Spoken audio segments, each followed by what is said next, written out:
During label lamination, slitting, and rewinding, have you ever encountered bubbles, bubble marks, yellow edges, wrinkles, groove marks?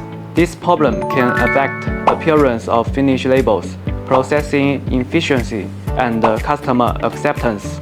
Today, we will analyze this one-side issue one by one and explain what evidence to collect, how to identify root cause, and how to implement solution.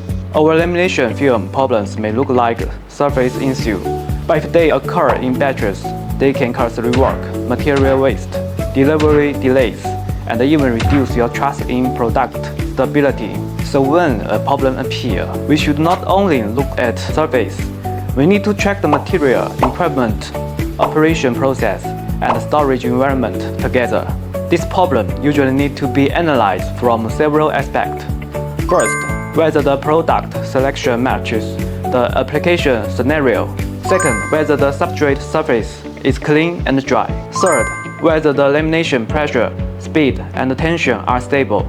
Fourth, whether the storage environment has high temperature, direct sunlight, or moisture.